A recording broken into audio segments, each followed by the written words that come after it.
Have you ever just stopped to think about why the mighty civilizations of antiquity are, well, completely gone? Why the scripts and gods of Mesopotamia and Egypt are strictly relegated to glass cases? We literally need modern scholars to decode them like forgotten passwords.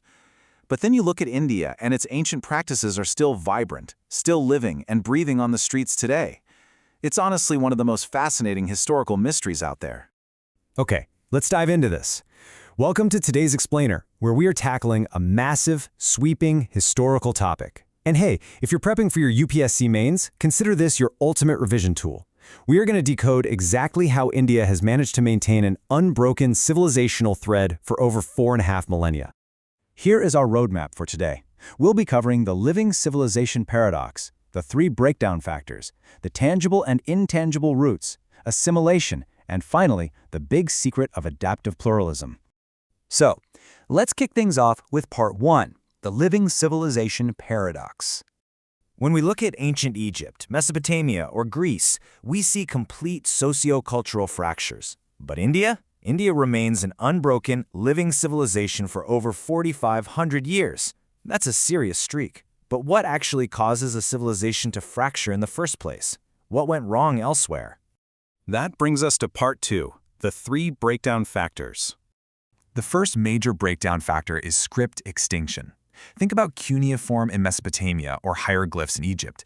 These were incredibly advanced writing systems, but they just died out. And when a script vanishes entirely, the whole knowledge system goes down with it. That direct link to their ancestors' minds was permanently severed, basically forcing modern archaeologists to act as translators for a dead world. The second breakdown factor is religious erasure. In ancient Egypt, Mesopotamia, and Greece, the native polytheistic pantheons were totally overwritten. They didn't just slowly evolve, they were replaced completely by subsequent imperial and Abrahamic religious shifts. The original faiths were completely wiped off the map, turning those ancient gods into nothing more than mythology. And the third breakdown factor is cultural severance. In those regions, the traditional legal and philosophical indigenous frameworks were totally uprooted by foreign conquests. The native systems were essentially torn down, meaning any sort of civilizational continuity was fundamentally broken. It drew a hard, permanent line between the ancient world and the new reality. So how did India avoid this? Let's get into part 3, pillars 1 through 3, the tangible roots. Pillar number 1 is archaeological roots. Think back to those dead Egyptian gods we just talked about. In stark contrast, look at the core motifs discovered on Indus Valley seals. We see the Pashupati seal, which is a clear proto-Shiva figure, along with mother goddess figurines. These trace directly to living faiths today. We're talking about symbols carved in stone from 2500 BCE that aren't just artifacts. They are actively part of a faith practiced by millions of people right this second. Pillar 2 is ritualistic tradition.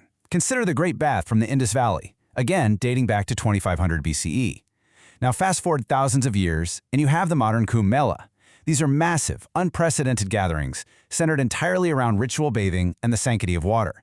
An Indus Valley citizen walking around today would likely completely recognize the core meaning of this modern ritual.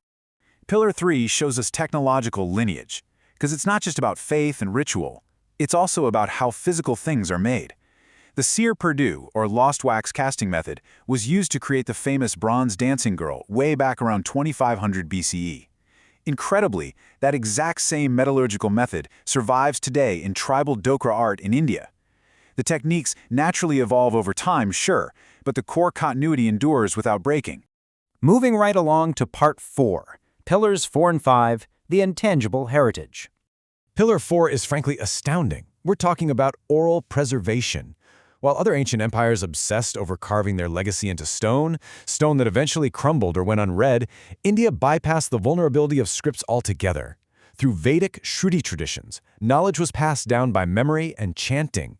Exact linguistic intonations survived word to word, sound to sound. It's so uniquely precise, it's actually recognized as a UNESCO intangible cultural heritage. The script didn't even need to survive because the voice never stopped speaking. Pillar 5 covers philosophical roots, the foundational tenets of Dharma, which is your righteous duty, Karma, the law of cause and effect, and Yoga, the union of body, mind, and spirit. These aren't just ancient academic concepts sitting in a dusty library. They act as eternal wisdom that anchors modern socio-spiritual life in India today. They're actively guiding ethical conduct, duty, and well-being for over 1 billion people right now. Now for Part 5, Pillars 6 and 7, Assimilation and Adaptation. This is where it gets really interesting regarding foreign influence. Pillar 6 is assimilative power. The absolutely crucial point here is that India did not break under the pressure of foreign incursions. Instead, the civilization culturally absorbed foreign invaders. Groups like the Indo-Greeks, the Sakas, and the Kushans, they came in as conquerors, right? But ultimately they were absorbed into the vast cultural fabric of the subcontinent. India adopted, integrated, and actually advanced these foreign elements rather than letting them shatter the existing framework. And that leads directly to Pillar 7, being a syncretic and adaptive civilization. India constantly blended external influences with its own indigenous ethos. Greek art influence didn't replace Indian art, it fused with it to create Gandhara art. Persian influence evolved into majestic Indo-Persian architecture, while Central Asian styles were seamlessly woven into local textiles. So there was a change in form, absolutely, but a fierce, undeniable continuity in the core identity. Finally, Part 6, the secret of adaptive pluralism. Let's pull this all together. Here is the ultimate takeaway. If you're taking notes, underline this. India's civilizational resilience lies in its adaptive pluralism, ensuring ancient traditions evolve while retaining their core living ethos. It wasn't rigidity that saved India, it was flexibility.